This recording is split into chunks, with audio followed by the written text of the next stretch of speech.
Hello there, ladies and gentlemen, and welcome to another episode of CookieCast. Today on CookieCast, it's the Darkest Timeline podcast. So it's the same as always: movies, games, TVs, something from the week. Yeah, that's probably it, really. Cool.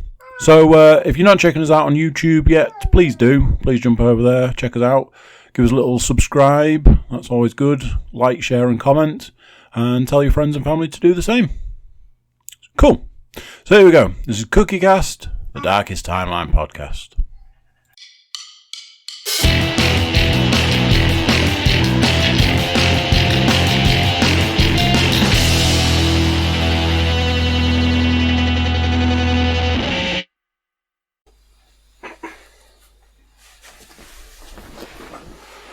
Right.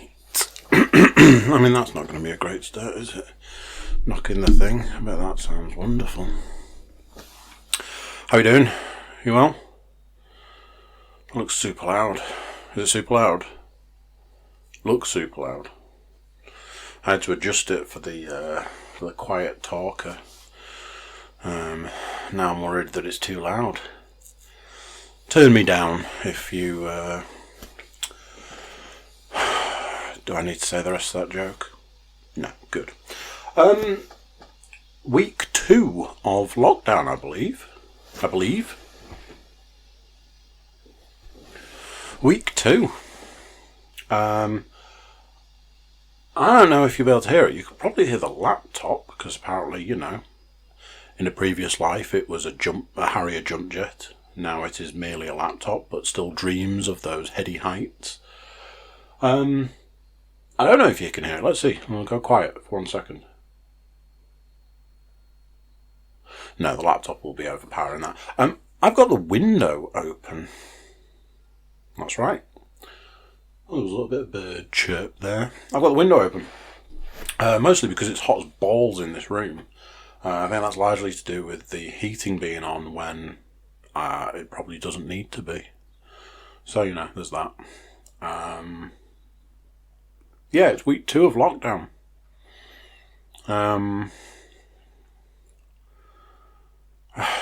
I feel like I should feel more put out by lockdown. The biggest issue I've got is that I was sort of conditioned for this from an early age. My summer holidays from the age of about 12 to 16 was largely spent indoors. So it's like I was training for this my entire life. It's not brilliant. I'm not going to tell you anything other than that. And I mean, I feel like a podcast time traveller. I know that this will take like 4 weeks to come out. And I just keep saying, what will the world look like when this podcast is actually released? That's off the back of when I coded a podcast going, oh, this virus is a bit intense, isn't it? People panic buying toilet roll. That seems like a million years ago now. Do you know something? I keep turning. I shouldn't be turning. I shouldn't be moving the microphone whilst I'm talking. How's that? I've got a froggy throat. I was on the phone this morning and I had to keep clearing my throat, which I can't imagine sounded brilliant. Week 2 of lockdown. Yeah. It obviously won't be week 2 when you hear this. I think we've covered that. Let's move on. I've got a list. Part of me was like, oh, it's a different list to usual. It really isn't.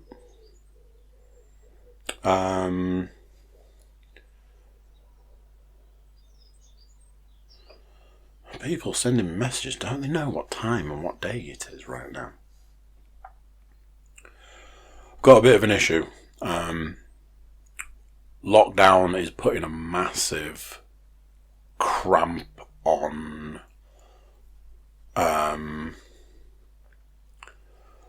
the old podcast listening.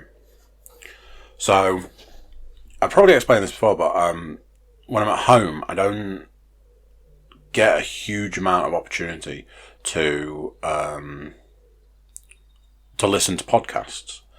Podcasts are obviously a situation where you have to listen to them, unless obviously you're diving into a cookie cast, and then, there's always the option to watch them. But largely, podcasts are an audio media. I have somebody in my house who is audio kryptonite, would be a way to describe it. You cannot listen to anything, especially podcasts, with certain people around. Those people think podcasts aren't as important. I don't know what it is. Let's get away from that. So, podcast listening through lockdown, almost impossible. I am listening to, and I mean, we're talking tiny snippets of podcasts when I'm working out. But only when I'm in the garage. So, I am listening to ever so slightly. I mean, the way podcasts work is I'm probably listening to 1% of the stuff that's being released. So, there's that. The podcast I'm listening to at the moment is the Bill Burt podcast. Bill Burr, big fan. Bert Kreischer, big fan. They're doing a podcast together. Cool. One of those things, if I'm honest, not my favourite. And I expected it would be. But it's not my favourite. Sorry, I'm trying to adjust on the fly. Not my favourite podcast, if I'm honest. But it's early days. I'm listening to the first few episodes, which I imagine is very much a finding your feet. I can't imagine that anybody going back and listening to Cookie Cast or The Darkest Timeline is like, oh yeah, this podcast is up and running from day one. No podcast is like that. So I think it's probably just an element of finding its feet. Something that struck me though, I'd listened to like 3 episodes back to back, and all 3 episodes had a particular subject matter, and that subject matter was people's driving. And after the first one I listened to, I was like, cool. Second one I listened to, I was like, By the third one, I was like, hang on a minute. When I started doing the Darkest Timeline podcast, there was a lot of me talking about people's driving. And I got a lot of feedback on that. And the feedback I got was, oh, don't talk about people's driving. Whether I agree with you or not, I don't want to listen to it. Okay. So, when the first person says it, you're like, yeah, you don't know what you're talking about. When the second person says it, you're like, you probably don't know what you're talking about. When, the third person's like, dude, well, why are we talking about people's driving? It's probably about time to start listening. So, as I'm sure you'll know, being an avid listener, or a new listener, because we'll have to talk about the new listeners, I moved away from talking about people's bad driving. So I was a little surprised when Bill Burr and Bert Kreischer have what is essentially a section, which is quite a large chunk of their podcast, discussing people's bad driving and how much they really don't like people's bad driving, and so on and so forth. I'm like, well, they clearly think there's a market for that conversation, don't they? Just something that stood out. Like I say, not my number one favourite podcast at this point in time. I am quite concerned. I'm sure you all are aware. My love for podcasts, how they're sort of a glue of my world. And not listening to them, not getting through them, sort of irks me a little bit. I will have to try and find some way to get around that. I might just start putting them on when I go to bed. Those people who listen to stuff in their sleep. Might just start doing that. Who knows?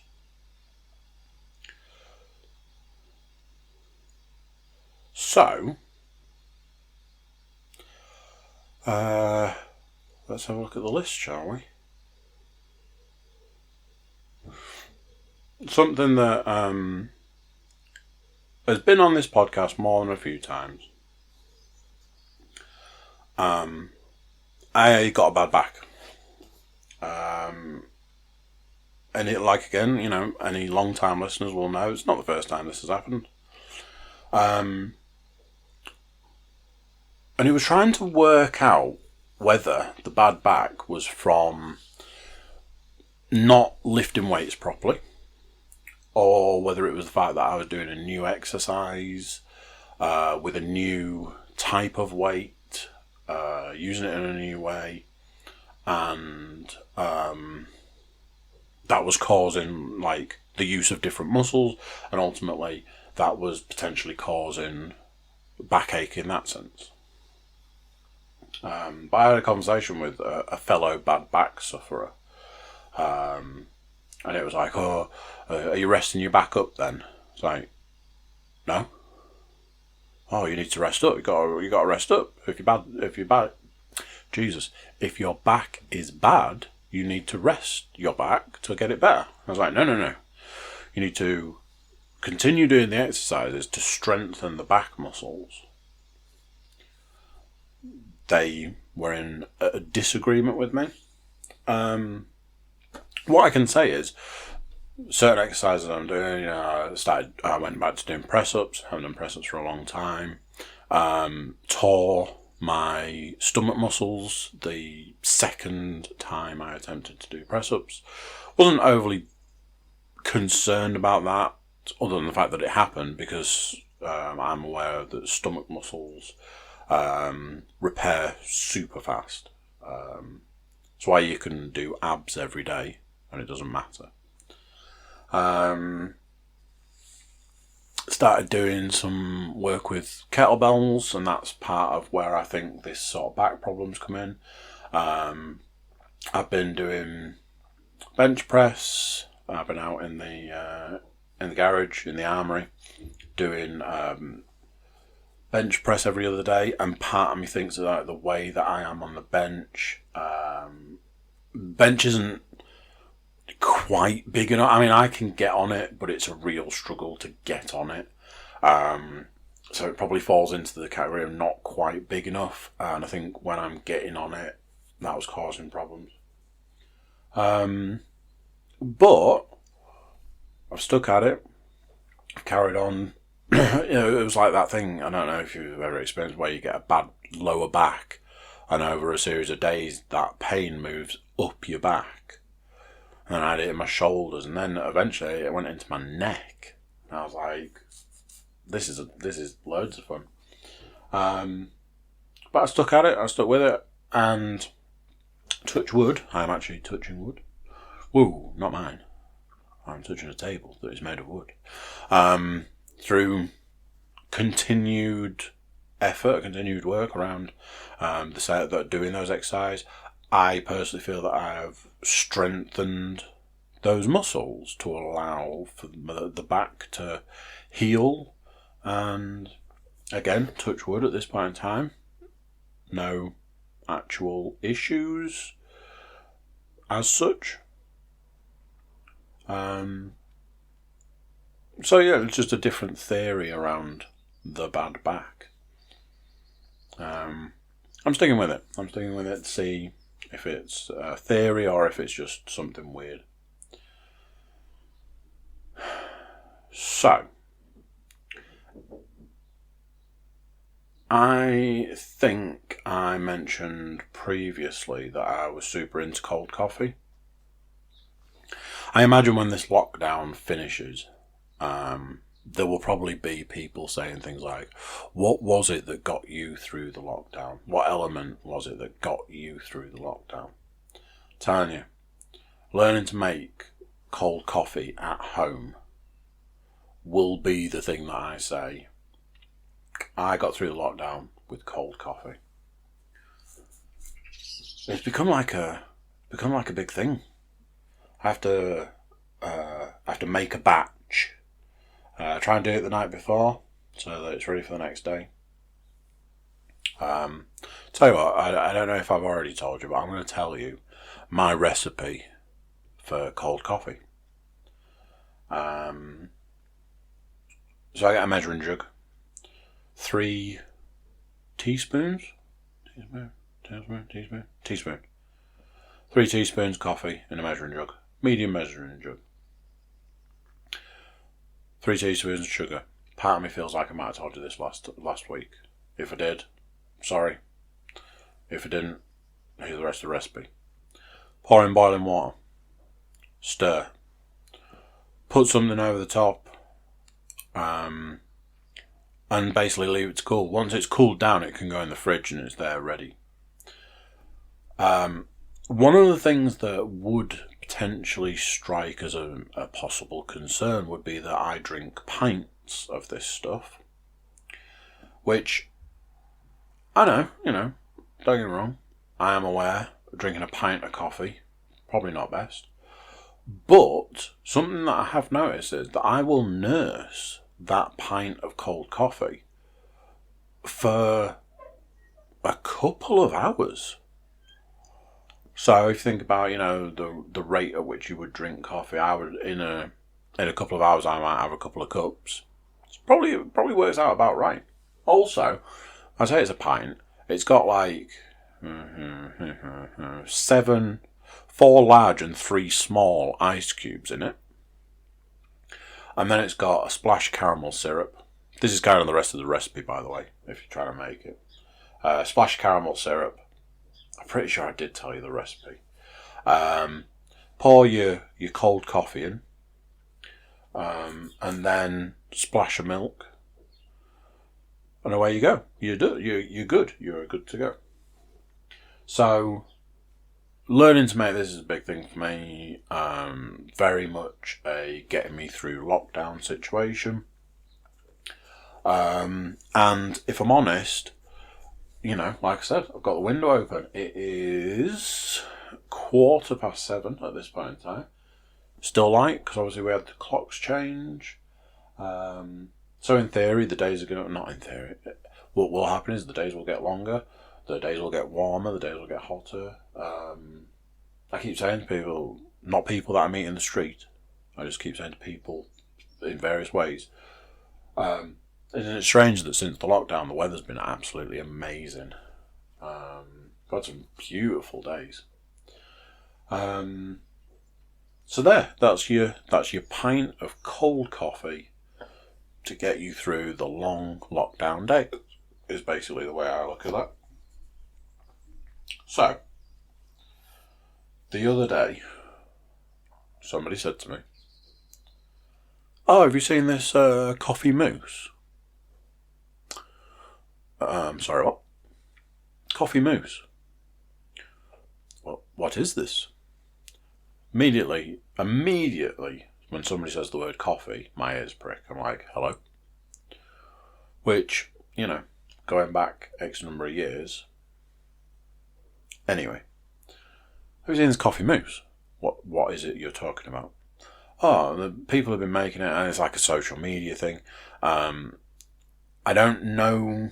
I've seen the recipe today, and it's something like, I think you do 2 spoons of stuff. So it's like 2 spoons of coffee, 2 spoons of sugar, 2 spoons of water, and then you whisk it. And you whisk it, and you whisk it, and you whisk it, and you whisk it, and you whisk it. And eventually it turns into a mousse. And what it's designed to do is you scoop it onto the top of your cold coffee. And my mind exploded. Now, at this point in time, I will say this. Like I say, I haven't really seen the recipe because I haven't made it. Some things fall into great idea, sounds amazing, tastes amazing, a lot of effort. Give you an example. I got super into making sushi at home. I was all over that sushi. Oh man, I love a sushi. Vegetarian sushi. So I was all over it. Made it all the time. Made it at home. bought all the stuff. I actually saw some of the stuff in the cupboard today. Bought all the stuff, made it all the time, chopping it up, putting it in boxes, putting it in the fridge, eating it the next day. I was making my own, like, wasabi, soya sauce concoction. I was putting that into little containers, so I had it ready to roll. It was amazing. I also learned to make bibimbap, I believe it's called. It's like, I don't know if that might be a Korean dish. Japanese, Korean, not sure. Hands down, some of the most amazing food I've ever eaten in my life. Just so good. There's a small problem. Making sushi is a big job. There's all this stuff that you've got to do with the rice to prepare it in a certain way, and you've got to boil it in a certain way, and you've got to get it to a certain consistency, then you've got to get all your stuff prepared, chop all your veg, you've got to, like, flash fry your veg, get all that ready. If you're doing an omelette one, you got to do an omelette, then you got to, I like to do Philadelphia, so you got to get some Philadelphia, and for how amazing it tastes, it's a lot of effort. So there's a saying, I can't think what the saying is. It's like, is the effort worth the payoff kind of deal. And slowly over time, I enjoyed my time of making sushi at home. And if I'm honest, when I saw the stuff in the cupboard today, I was like, ooh, get a sushi on the go. It dropped by the wayside because it became too much effort. At this point in time, the cold coffee is almost no effort. I have to remember to make it. I've already made tomorrow's batch, so there's that. I have to make sure that there is ice in the freezer. I've got varying different ways of making ice, ranging from a Death Star ice cube mold. I've just had a message from someone that says, "A coffee mousse?" ? How spooky. So I can make ice, I can make coffee if I remember, and then the rest of it is literally pour a few things in a glass and you're good to go. The coffee mousse thing sounds amazing. Does sound like a little bit of effort. Now let's not kid ourselves. I am definitely going to make it. Maybe not tomorrow. Maybe the day after though. That's a distinct possibility. I don't see me making it a lot unless I can find a way that you can make a lot and then store it. Like stick it in an ice cream tub or something and then just spoon it out when you need it. Make a big batch. I will have to look into that. The cold coffee is definitely the thing that I will talk about in years to come. The thing that got me through the lockdown. I keep talking about, when this comes to an end and when we come out the other side of this and things like that, but I think the general consensus is it's feeling like that might not be any time soon.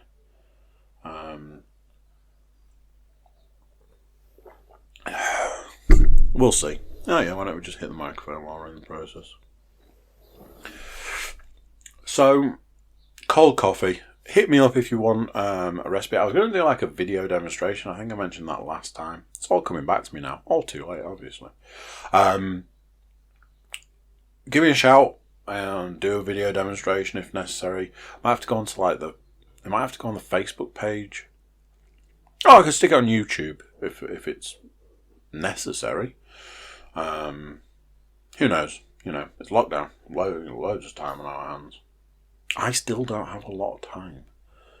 I don't have to drive to the gym and drive home. So there's that. So yeah. Let me have a little look. Okay, so last episode, Are they episodes? A podcast? Do podcasts come in episodes? I guess they must do. They're episodic, I guess. Right at the end of the last episode, I mentioned that I'd bought something. But I definitely felt like it was something for another podcast because it was quite a big sort of thing, I guess.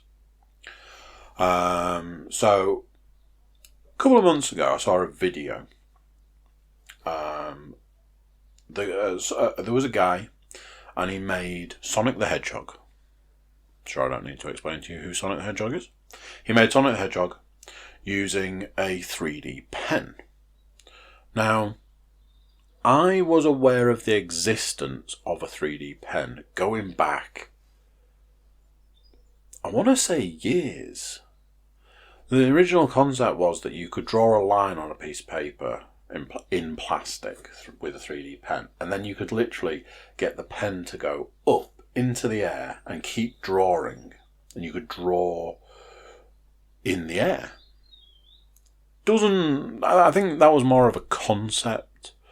Doesn't quite work that way. You could get that to work if you put a lot of time and effort in and did things a certain way.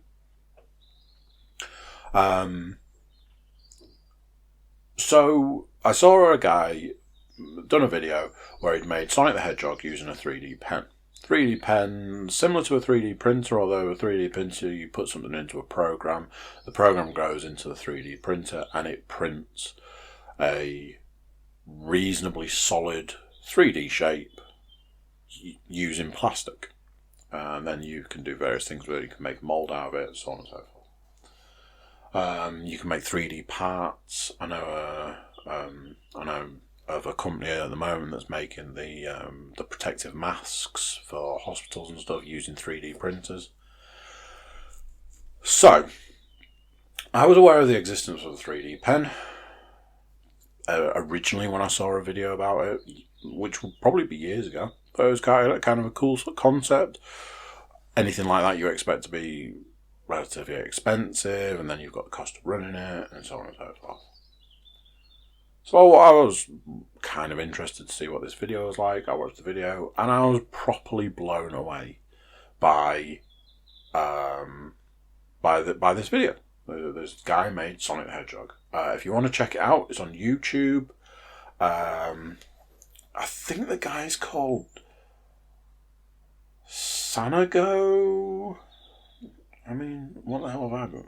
I've been watching kangaroo boxing on YouTube. If you're wondering, right? How 3D pen Sonic. That's how I found it. Sanago, 9.6 million views from 3 months ago. I mean, yes. There's things like somebody else has done a Sonic the Hedgehog. I can see the one that I've been trying to watch, but I keep getting stuck. Somebody made a Baby Yoda. One that I did watch was somebody made a Black Spider-Man, the symbiote Spider-Man. There's loads. A lot of SpongeBob, Rick and Morty, stuff like that. So, saw a video. Guy made Sonic the Hedgehog using a 3D pen. Watched the video. I was super fascinated. So as I tend to do, I ended up going down a rabbit hole, watching loads and loads of videos around 3D pens and what they are capable of at this day and age. And I was properly blown away by it. So obviously the next thing that comes along, having watched 30 videos of various different things being made in 3D pen, I'm like, how much is a 3D pen these days? I'm expecting hundreds of pounds. Jump over to Amazon, checked on Amazon, and was very surprised at the cost of a 3D pen. Falls into the category of very reasonably priced. If you're thinking hundreds, no. jump onto Amazon, check one out. At this point in time, I'm not going to tell you how much it was, and I don't know why that is. They're not expensive. I don't think they're expensive. In my opinion, they're not expensive. Because let's face it, the cost of these things comes in the running cost. So then I started looking at, how much is it to buy the plastic filament that goes in the 3D pen? A big spool of the stuff, not cheap. But there are various places that are selling a little pack of various different colours, like 20 different colours for, 15 quid. So I worked it and it's like, okay, so I'm going to get, I don't know, it worked out to like 200 metres or something of filament for 15 quid. Loads of different colours, bargain. So I'm like, okay. Problem number one, I am not artistic in any way, shape or form. So this probably isn't for me. So there's that. However, I can't explain. I have no artistic talent whatsoever, but I wish that I did. And I, in previous points in my life, have had creative outlets, and I have become, I have attempted to become as good as I can at doing those things, and I got a lot of joy from them. Some of those things were work-based, some of those things were recreational-based. So that want to be an artist, coupled with the wanting to have an ability to do something, there's that. However, I do live with an artiste, and I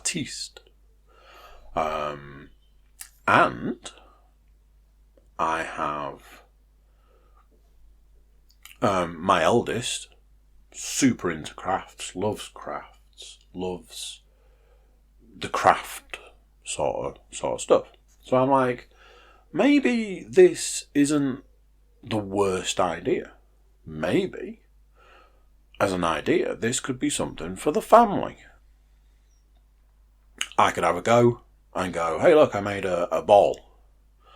Leanne could have a go and she'd be like, hey, I made this thing and it's super cool and it's really artistic. And I'd be like, that's nice.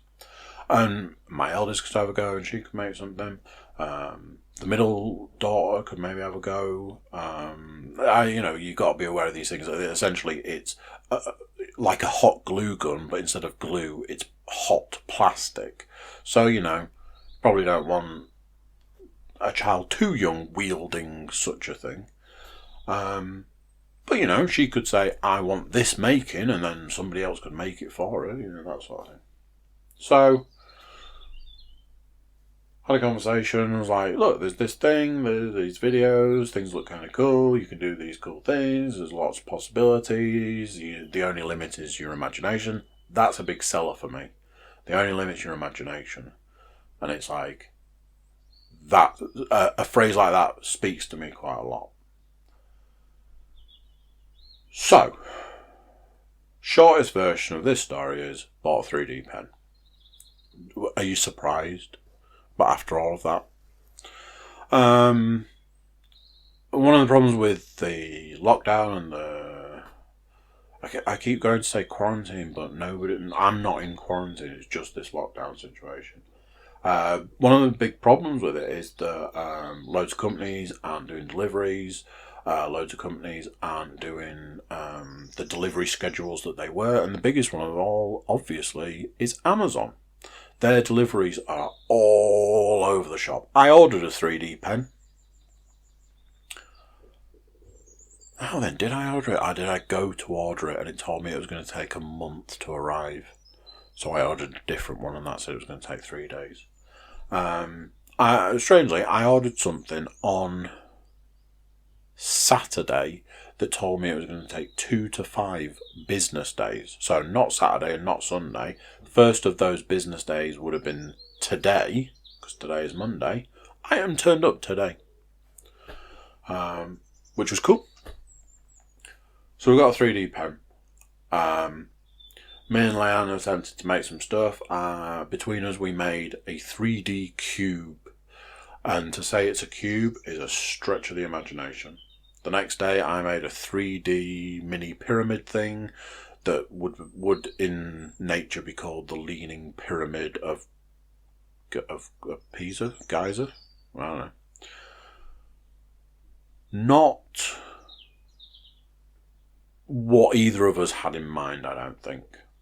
There's a lot to learn about using it. Don't touch the end, it's hot. Don't load it in a particular way because it won't load. You have to load and unload the filament. You have to learn how to do that. It's not as simple as you might think. You have to learn the speed to use the pen. Every video you will ever see on YouTube is sped up because it's a slow process.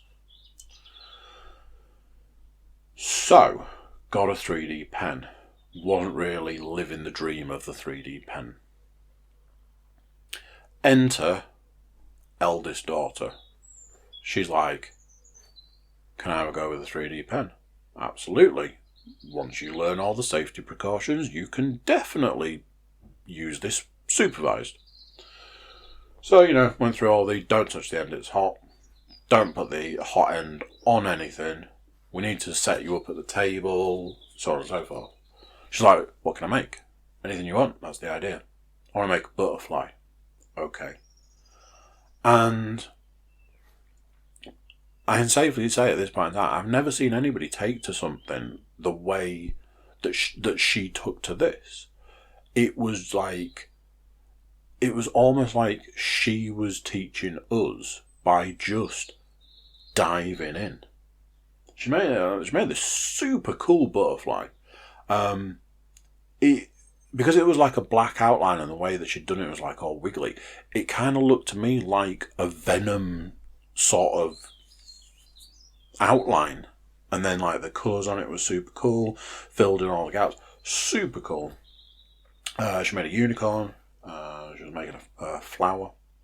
In the process of this, I'm like, tell you what, I'm going to have another crack at this. I printed off a picture of the Deadpool logo. That was the point that we discovered that we'd used nearly all of the black. We didn't have red. It does not come with red in any of the stuff that I bought. There is not a red. But we did discover that we had white, which was surprising. So I used a brownie, kind of like a mauve, for the red. I used grey instead of black. But I could use white for the eyes of the logo. And I'll tell you something. Firstly, it's not 3D because it's flat. Secondly, it was one of my first actual attempts at having a proper go at this. But I was super impressed with it. I was super happy. I was like, look at this thing that I made. This didn't exist before, and now it does. It's a lot of fun. It's one of those things that falls into the category of, I don't necessarily think that you have to be very good to still enjoy it, and that was a huge part of the reason that I wanted to get it. I was like, this looks like a lot of fun. This looks like something we can do as a family in a lot of ways.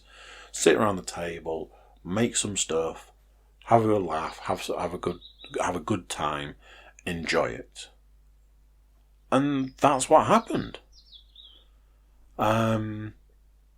At this point in time, if you've got kids that are a certain age and you're in this lockdown period, and like I say, I don't know if that's still going on by the time this comes out, check out 3D pens. If you've got a child that likes crafts, if you've got a child that likes, I don't know, making stuff that's 3D, a child around a certain age, give it a go. It's, initial layout's not massively expensive. Like I say, the cost will come in the running of it. But I can heartily recommend 3D pens as a great family activity. So that's like a recommendation from me to you. I'm sort of like mulling an idea through my head about something that I can have a go at next. feel like I need to buy one of the big spools of the black filament, because I feel that black's probably going to get used quite a lot. And like I was saying, we've nearly gone through all the black that we've got. So I've got another pack of filaments coming, and that has got some black in. So there's that, but I think I'm probably going to end up buying a big fat spool of black. I wanted to get you can get infused ones, you can get glow in the dark ones, you get wood infused, which is more of a crafty one,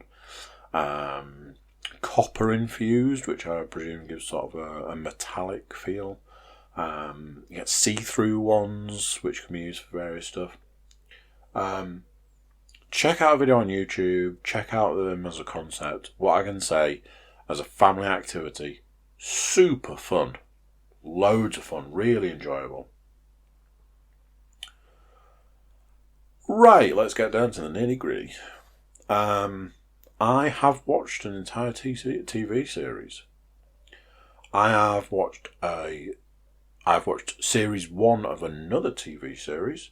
I've watched 2 films. Both of them I watched yesterday. Played some games, done some other bits and bobs, so let's get cracking. I watched The Witcher, and I'm sure you guys will be aware, I was kind of struggling to know when I was going to watch this. Didn't know whether it was for me. I fell out of love with Witcher 3, having played the back end of it and trying to play one of the DLCs. I honestly don't know what happens to that game. I really don't know what happens to that game. I don't get the direction that they took the DLCs. It was a huge disappointment for me, the back end of that game. Wasn't overly convinced about Henry Cavill playing Geralt. Got a lot of good reviews, but me and reviews don't get on overly well. So that's that basically. I've probably been through it before. I've spoken about it before. About I wasn't sure when the time was going to be right for me to watch The Witcher. That time came up in the last week. Like I say, lockdown changes a man. So I've watched The Witcher. I enjoyed it as a whole. I'm going to try not to spoil it, but what I will say is that there is a time element. We're not talking about time travelling. We're talking about there are 2 different timelines running at the same time, which makes episodes super confusing. Something that surprised me is that they've kind of gone with a kind of monster of the week kind of approach. So there's like a story running throughout all of the episodes, but then it's like, this week we're going to be fighting this type of monster, and this is how we're going to beat it. Which I found quite surprising. Possibly a little outdated, but it is what it is, and it was what it was. Ultimately, I enjoyed it. It was good. There's confusing elements to it. It's got another series, which I'll certainly check out once that's out and available. And as I keep saying about the lockdown and all this sort of stuff, that we're going to start running out of stuff. All these films that have been, the release dates for these films that have been put back. Nobody will be filming TV series. We're going to hit a point where there's not going to be anything new. So that's going to be interesting. The Witcher was good. I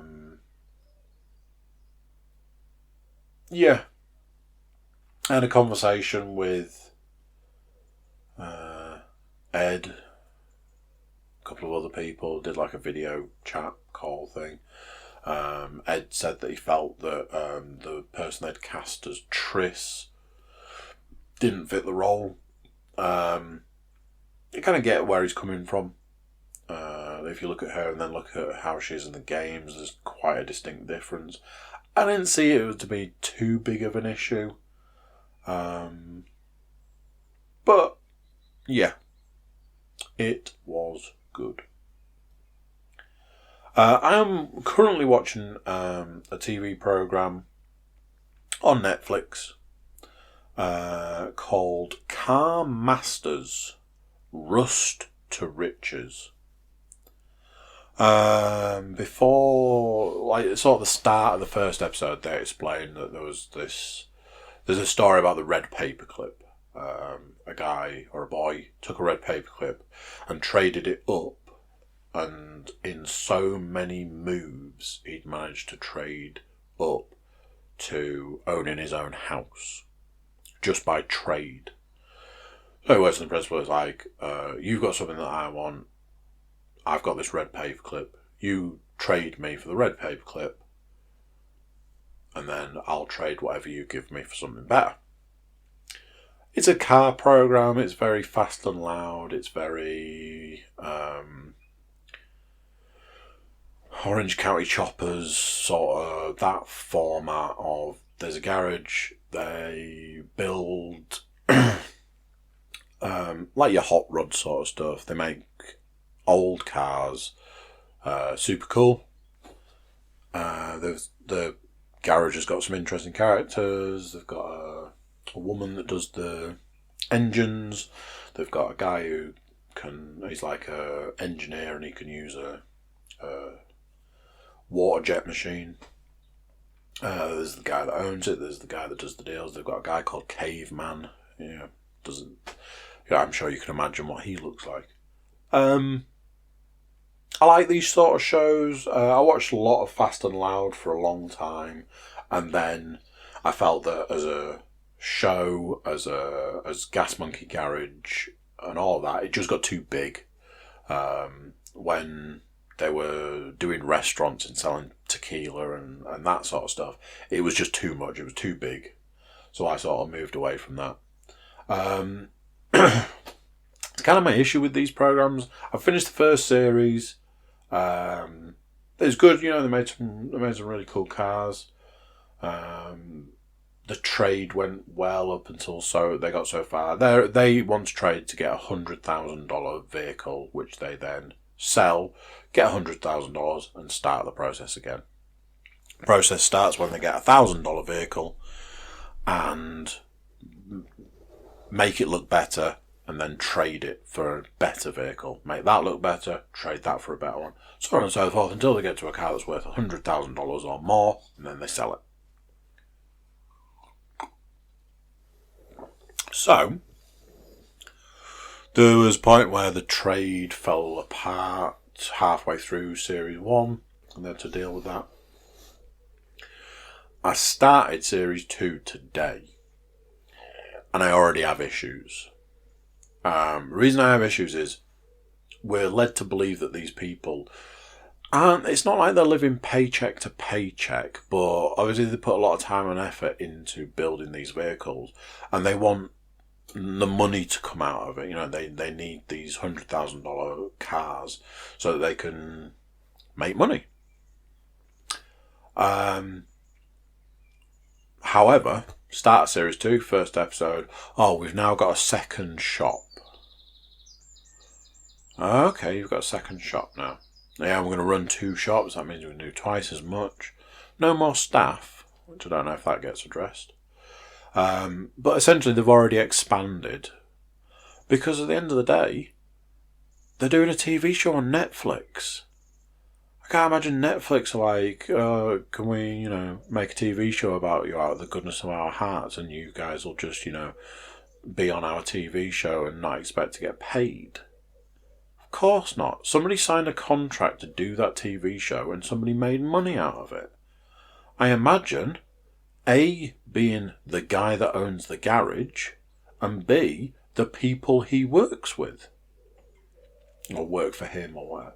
It doesn't surprise me that start Series 2 they've got a second shop, because there's money involved in all this. So the element of, oh, we've got to sell this car, we've got to trade this car, we've got to get this next deal so that we can make some money. It's like, yeah, okay. I imagine at the end of the day, it's just going to end up going the way of Fast and Loud. I watch Alex Steele on YouTube. I enjoy watching that, and that's a similar thing. He makes weapons, swords and knives, and various things like that. Similar sort of principle. He had this tiny little shop, and then he started, he was doing all these videos on YouTube. Then he got a lot of following. Then he got a bigger shop and a bigger shop and a bigger shop, and then he moved to America. And he's got 2 shops in America and that sort of stuff. So I don't feel I'm under any illusion around the way these shows go, but for now, it's enjoyable. I'm enjoying it. Like I say, they've made some cool cars. Yeah, I'm sure I'll watch the rest of series 2, and I'm sure I'll discuss it further down the line. So I watched 2 movies yesterday. I wrote both of them down on the list. The first one, I don't know how to go about discussing, because it was Frozen 2. So I wrote it down on the list because it was a film I watched. You know how I operate, that's how I roll. I write stuff down. I talk to you guys about it. I am fully aware that not everybody wants to listen to me talk about DC animated movies. I am fully aware that not everybody wants to listen to me talking about anime in general. I still write them down on a list and I still discuss it. I have 3 children. Those 3 children are girls. I am surrounded by girls. I have got 2 other male creatures in this house, and they don't get a say in anything because they're idiots. Ultimately, a long, long, long time ago, in a galaxy far, far, far away. No, not all that long ago. X amount of time ago, I had to resign myself to realising that my life was going to be pink dresses. I don't mean pink dresses, I mean pink, dresses, and Disney movies. I like some Disney movies. Moana, fantastic, love it. I've spent many a Saturday afternoon watching Moana, and I regret nothing. That film is a masterpiece. I have seen Frozen a multitude of times. I've seen Finding Nemo and Finding Dory a multitude of times. I've also seen things like the Lorax and the Croods, and I used to really like Turbo. I used to love Turbo. Great voice cast. I saw that Frozen 2 had come out to own. I never saw it at the cinema. I knew that the girls would want to see it. I knew they'd want to watch it. So I bought it. They got it. We watched it. So here's my review. Is anybody going to be surprised if I say it wasn't as good as the first one? Yeah. It didn't... I don't know how to say. I don't know. Do I say I didn't overly enjoy it? It was quite confusing in places. The songs weren't great. They also felt very crowbarred in. It's like, oh, we've gone 8 minutes without a song. Quick, chuck one in. Oh, we've gone 30 seconds without a song. Throw one in. So yeah, there was songs where there didn't need to be songs, and the songs weren't great. They weren't catchy. Songs from the first Frozen, whichever way you slice it, they're great songs.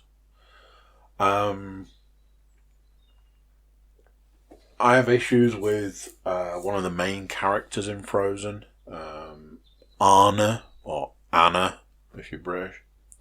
I think she's not a very nice person, in my opinion. I was saying after I watched it, I was like, she's not a nice person. You know, if you go back to the first one, she fell in love with the bad guy, and then the bad guy turned out to be the bad guy. Spoilers, by the way, if you haven't seen Frozen. And then she settled for the good guy. And then by the looks of things in the second one, in Frozen 2, that aspect of her settling for the good guy is properly cemented in the second one. She's not a good person. I know I'm probably reading a lot more into this than I should be, but I don't like her as a character. That probably says a lot about me. Quite confusing. I mean, it seems cliche to say it wasn't as good as the first one, but it wasn't. The songs weren't great. There were points where I found it, just. I said from the point that they announced the second one, it was just too big a task. The first Frozen was a behemoth of a movie. It was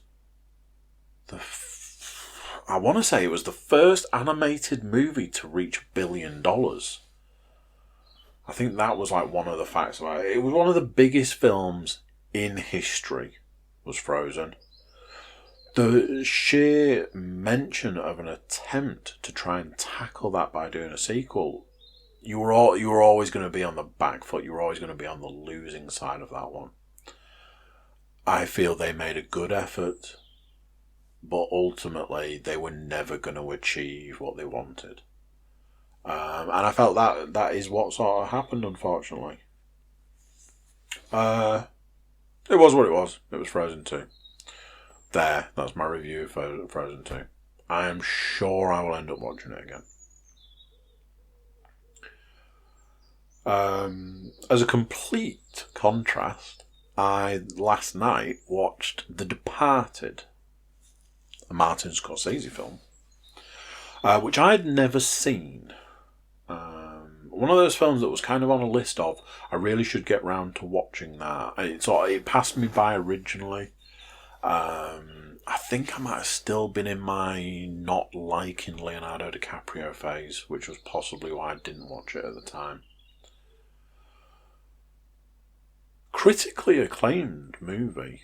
The cast list for this film is off the charts. Leonardo DiCaprio, Matt Damon, Jack Nicholson, Alec Baldwin, Mark Wahlberg, Ray Winston. Very surprising Ray Winston. Amazing cast. Weird thing about it is that it felt very much like they got all these actors before they learned how to act. I don't know. I wasn't giving it my full attention. I had a little movie watching buddy with me last night. She was a tough crowd. She was more interested in playing with my jacket and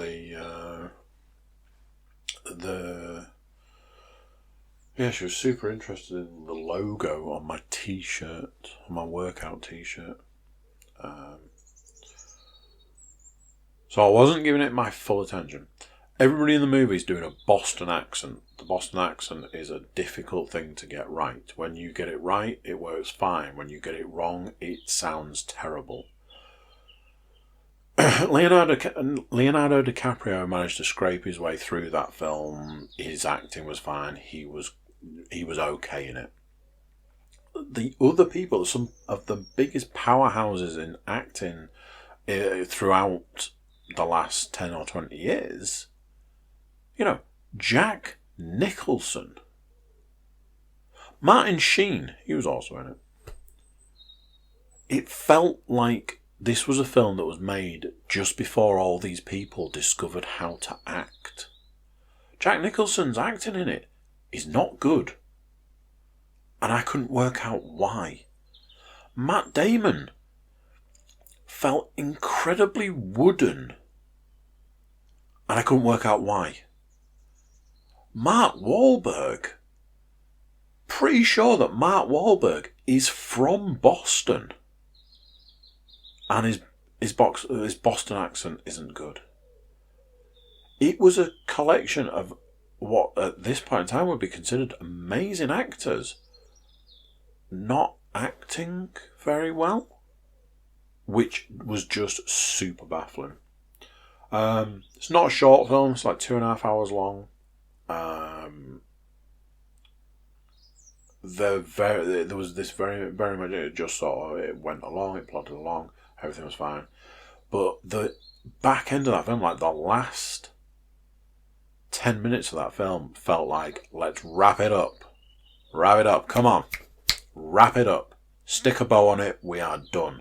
Because every aspect of that film that had been laid out for 2 hours and 20 minutes was literally wrapped up in the last 10 minutes. As you would kind of want. But it felt like it was like, yeah, let's just get it done.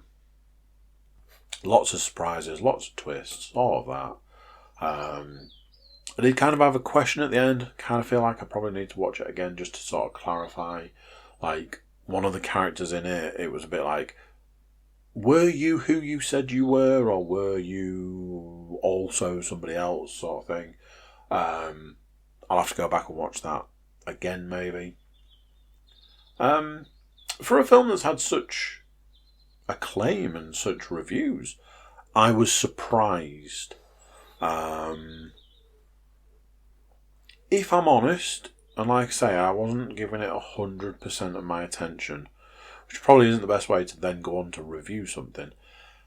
It felt like a badly acted film, which was just baffling to me. All of those great actors and a Martin Scorsese film to then be not overly well acted doesn't make a lot of sense.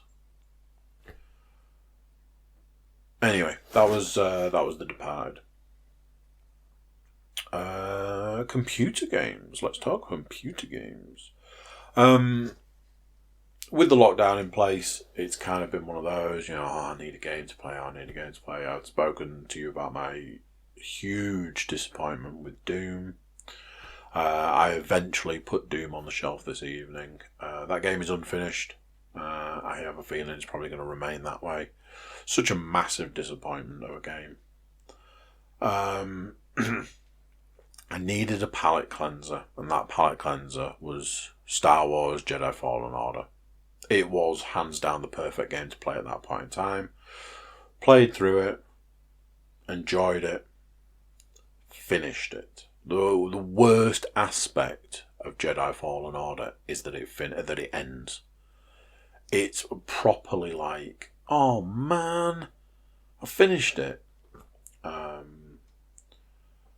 So I needed something to play. So I was like, okay, I've been looking through my games, what have I got? Hey, do you know what? I've been looking at this game for a while. Thoroughly enjoyed it as a game. I'm going to put Devil May Cry 5 on. Put it on, got it installed, got it ready to roll. Played it the other night, and I hated every minute of it. I must admit, at that point in time, was not in the right headspace. So there was that aspect. But I ended up turning it off and I ended up watching something instead. Because of the way I felt about it. The issue that I had was at the start of any Devil May Cry game, you've got to get through like 9 hours of cutscenes. The cutscenes are amazing, but there's a lot of them, and I just wanted to play the game. And every 30 seconds I was having to watch a cutscene, and it was just making me angry. The wrong game for the wrong time was the problem there. I desperately need a game I can get my teeth into. I don't know if I mentioned, I think I did, that I was playing Assassin's Creed Black Flag. Got not stuck so much, but there's a section in that game that I dread having to do, and it was that bit that I was up to, and I kept failing it. It was a stealth bit, I kept failing it, and it kept sending me really far back, and there was a point where I'd got really far, and then I failed, and it sent me really far back, and I was just like, no, I'm not doing this. So I stopped playing it. However, I think there is a part of me that feels like it is sort of time for an Assassin's Creed game. And I think ultimately I've been working towards playing Assassin's Creed Odyssey again as the other character. I played it as the guy. So I think I've been working my way slowly towards maybe playing as the woman. One of the reasons being is that I know it's a super long game, and that's definitely what I'm looking for at this point in time. So, this evening I put on to install Assassin's Creed Origins. A game that I played when it came out originally. I don't think I played it straight away. I think it was a few weeks later that I played it. I remember enjoying it, but I remember one of my comments about it being that it played like diet Assassin's Creed. The controls are super drummed down for that game, to the point that it was a little bit of a detractor. I'm going to give it a try. I think I'll probably give that a play a little bit later on this evening. I've still got workouts to do and stuff like that, but I do think I will give that a go. See how we get on.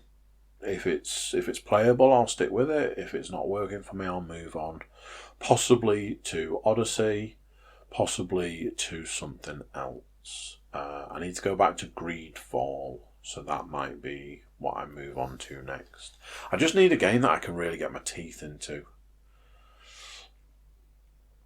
VR, I've played Thrill of the Fight on the VR headset nearly every day. It's a really good way of getting some exercise whilst also playing some game, whilst also playing some VR. The problem being is that because of how much I sweat when I'm playing it, I can't play any other VR stuff because I've got to essentially put the foam surround. I've got to stick it on the radiator to dry it out. So I've got this real problem at the moment that I want to play VR games. There's been an update for Arizona Sunshine. I've still got Aspire 1 to play. I've got 2 games that I haven't touched. I really want to play VR, but I can't once I've done Thrill of the Fight. So what I'm going to do is on my next rest day, which will be day after tomorrow, I'm going to try and play some actual VR games on that day. But I have been playing VR. I am waiting for a new faceplate to come, which is a different material that in theory should not soak up the sweat. You should just be able to wipe it off. Obviously, I've tried other things previously. I got the silicone surround, which was one of the worst mistakes I made. That made everything 10 times worse. I'm just trying to find a way to be able to play and unfortunately sweat and still carry on playing. It is something that kind of goes with the playing of the Oculus. I do want to make the move to doing the Link. I've been doing a lot of research. The one thing that I can't seem to find at the moment is a cable. Nobody seems to have the cables, which is a concern. So I'll just have to keep looking at that. I would have to also buy a graphics card, which isn't cheap. So yeah. You guys know how it works. that's the end of the podcast, and that means that it's time to talk about what exercise has been going on.